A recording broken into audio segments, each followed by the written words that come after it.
Welcome to another episode of The Drive. I'm Andy Lack. That is Geoff Fienberg over there. Geoff, some would call this opening day of the golf season, but we're heading to San Diego, beautiful San Diego, La Jolla this week for the Farmers Insurance Open at Torrey Pines, my friend. How are you? I am doing well. It's sort of like, to the super casuals, many would say the Masters is the beginning of the golf season. Sure. But I think to golf fans, this is kind of, Hawaii is a bit of a warm-up. MX, it's a Pro-Am, 54-hole cut. You're right. We are at Torrey Pines. You have a lifetime of opinions on that, which we're not going to get into. I am just a guy who has a love affair with the area, San Diego, La Jolla, Carlsbad, and Me has too. all those Tiger Woods memories that overcomes any architectural flaws. Although it is probably they could have done more with a great piece of land. Yeah. What I like about this tournament too is, to me, it's the first real barometer of where the elite players are at heading into the Masters. Like, yes, I know we've already seen most of the elite players at Kapalua, but that feels like more of a scrimmage to me. Like, I don't feel like you learn anything from watching guys at Kapalua, because Torrey Pines is such an execution test, and it's so much about long iron play, and it's so much about ball striking. To me, this feels like the first event where it's like, okay, now I can start to think a little bit about the Masters and try and see which elite players have maybe separated themselves or are at different stages of their game than others. Geoff, out of the top 10 players in true strokes gained at Torrey Pines, 5 of those guys have won the Masters, and 9 of them have a top 5 at the Masters.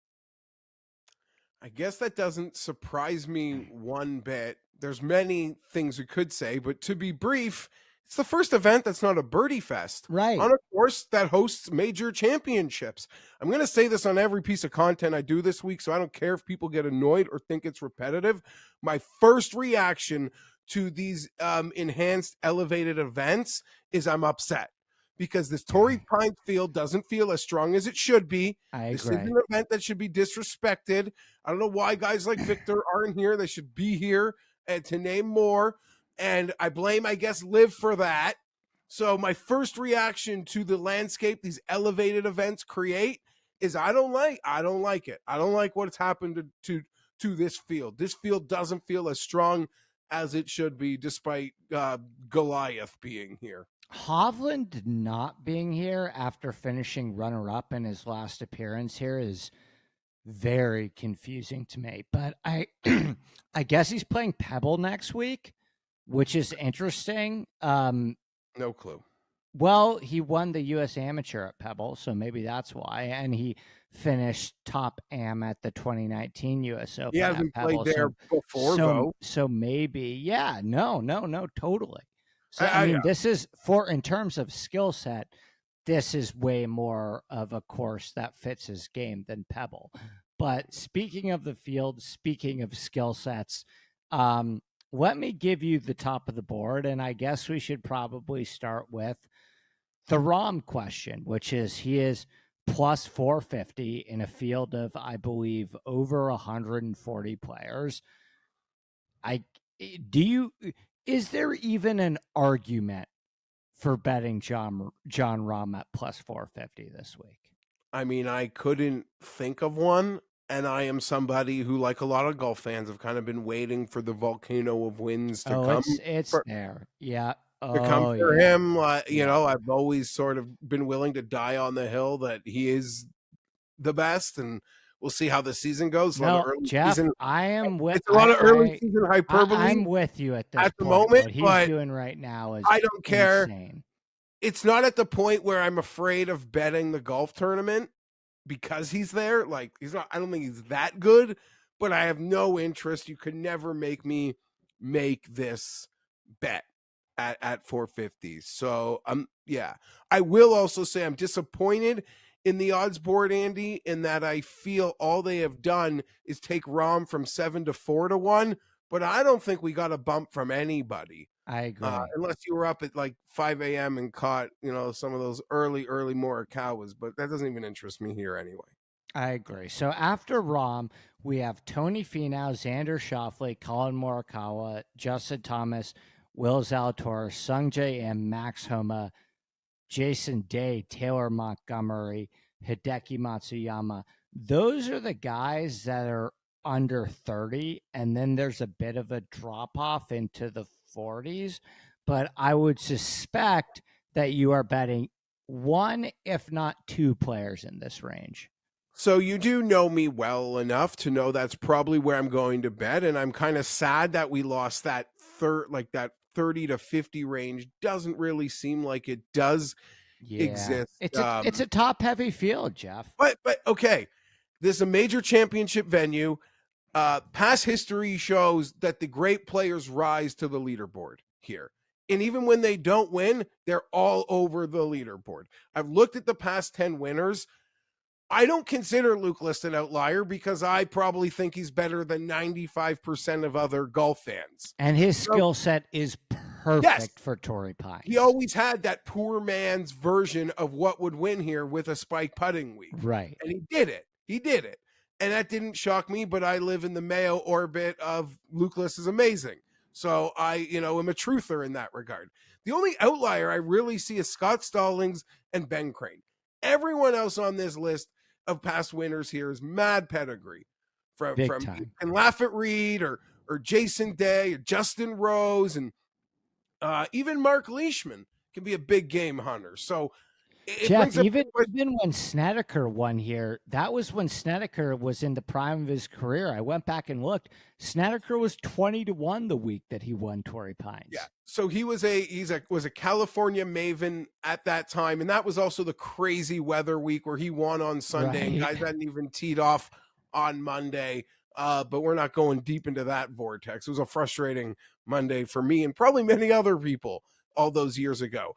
I made my move on Will Zalatoris, Andy.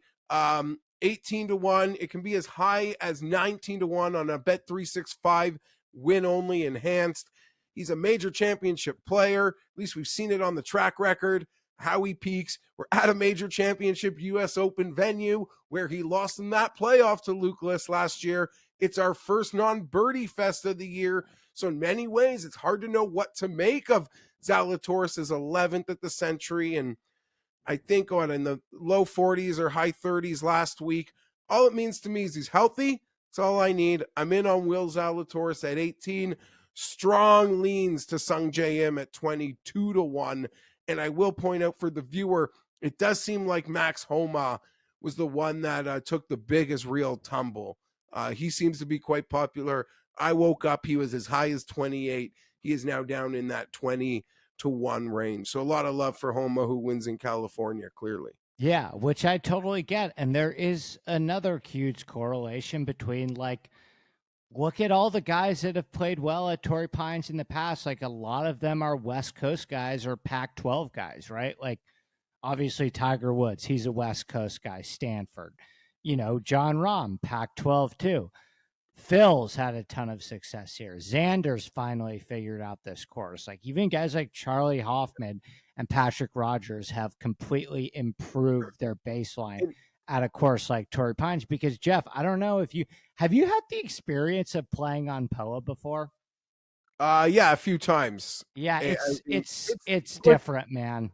It's all different to me where I am up in the Northeast. I go to Florida, it's like a sponge. I go to by the time I'm comfortable, the packs are we're packing up the clubs and we're going home. So, and POA greens, you do need to have some experience on them. The winners Big here, time. Even the Scott Stallings, you've seen him losing a playoff here. It does show the guys that play well here have played well here in the past. And before we leave this range, because I do feel like it takes so much of the oxygen and it's where my money's going to be, so I'm willing to waste more time in here. I would like your opinion on, Justin Thomas seems fair. Do you trust him in California? You're a Xander Schauffele guy. This is the home game off that 10 under Sunday. It's not a major. It's a home game. It feels like we're in a totally different place than we were with Xander even a year ago in terms of win and mentality. maybe he can all let it all rip for you. So to me, the best value in this section before we get a little bit farther on, because I have bet two guys in this range. The second guy is a lot closer to 40 to 1, though. But for me, the best values in this range are Justin Thomas and Hideki Matsuyama based on pedigree and their number.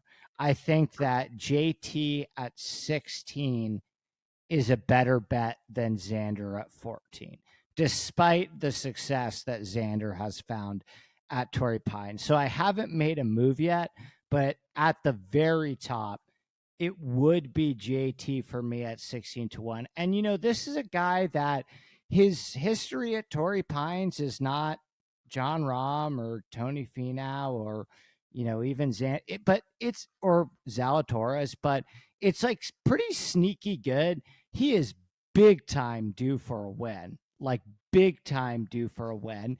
And there are four main skill sets that I really want my players to check this week in terms of the four things that I think are most important at Torrey Pines, Geoff.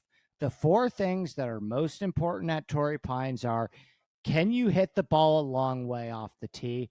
Are you a great long iron player? Do you have a great short game?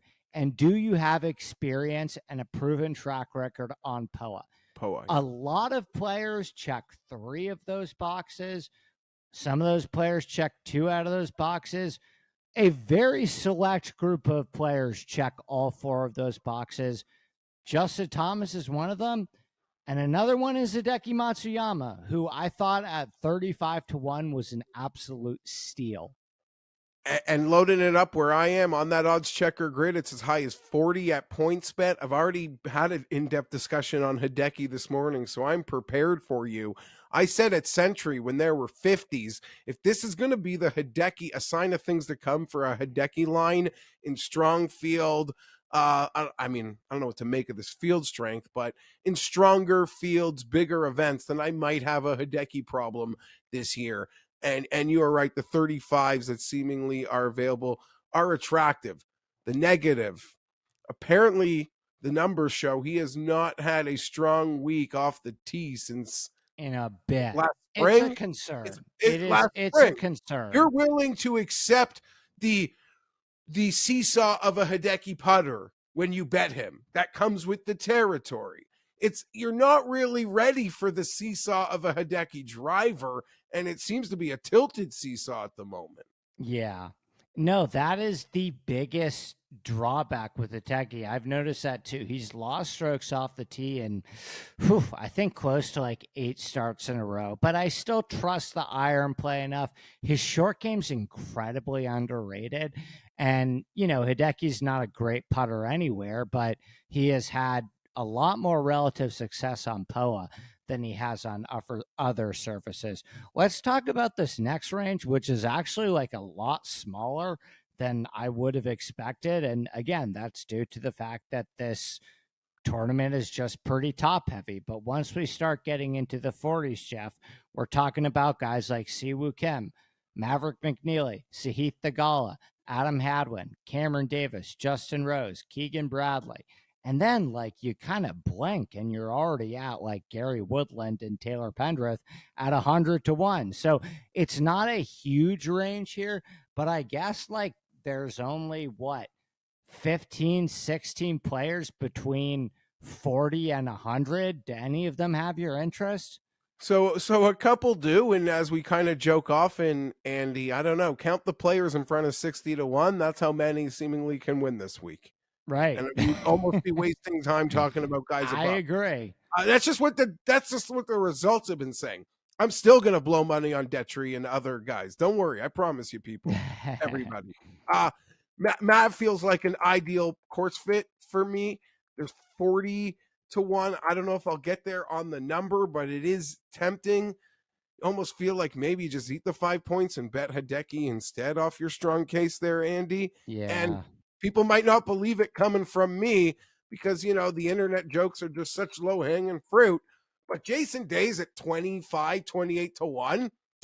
Get out of here. I'm Yeah. betting Justin Rose Hell 66 yeah. to 1 on that odds checker grid over at BetMGM. He loves it here.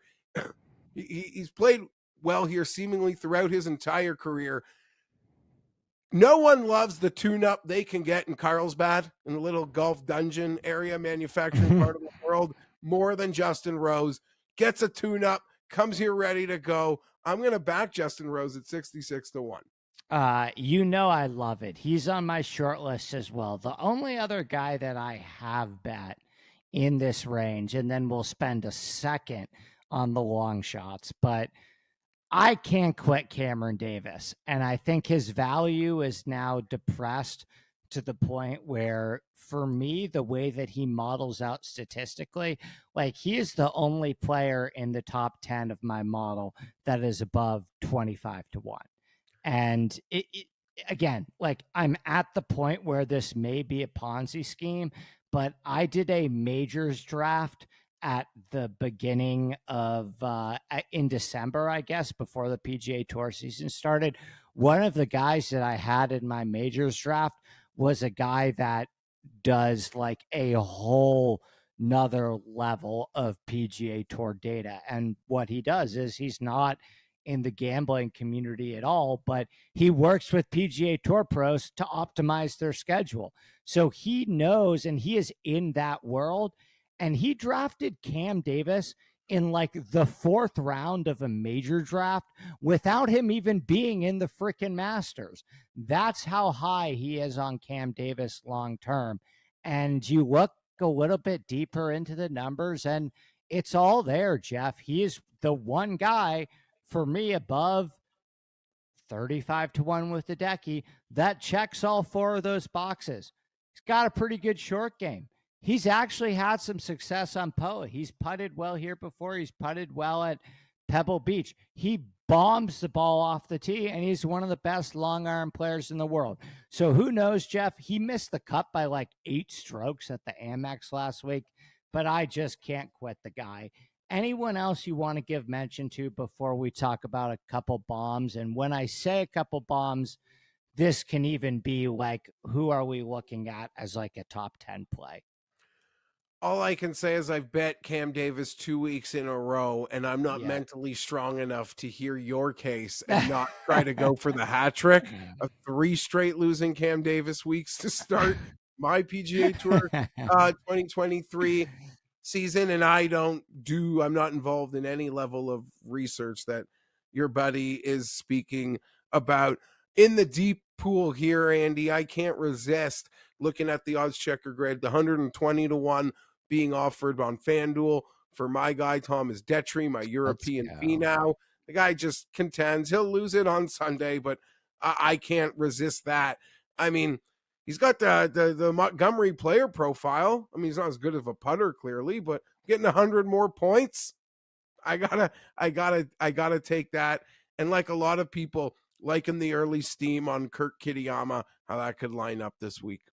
Yeah, now that we're in the 100 range, there's very few players that I would mention. I am such a sucker for Gary Woodland, and at 100 to 1, I think he is one of the guys in this range that can win. The only other guy that I would mention to act, because I love your D-Tree play, I was looking at Kitayama too. The only other guy that I would add to that mix is a guy like Wyndham Clark, who has an awesome short game, is one of the best POA putters in this field, and drives the ball an absolute mile. He's one of those 3 or 4 boxes guys because he can't hit an iron to save his life, but there ain't many players over 100 checking 3 of those 4 boxes. Most of them, once we get down here, are checking 2 of the boxes. So I would give Wyndham Clark a look. But that's about it, Geoff. Anything else before we get out of here? Got my Pebble Beach US Open Woodland flag over my shoulder here. You don't need to twist my arm too hard. Looking at that odds checker grid, also 130 to 1 on DraftKings, Andy, coming in as low as 80 in some other spots on that OC grid. So if you're going for that Hail Mary, just make sure you Yeah, you're going to need to recoup from all those weeks of not hitting long shots on the PGA Tour. Make sure you bring home the best number. Use the OddsChecker grid. That will do it for us. Once again, I am Andy Lack, ADP Lack Sports on Twitter. That is Geoff Fienberg. You can find him at gfienberg17 on Twitter. Is it 17 or 14? It's 17. Okay. G Feinberg 17 on Twitter, and this video will be live streaming on the OddsChecker Twitter page. We will see you next week for Pebble Beach.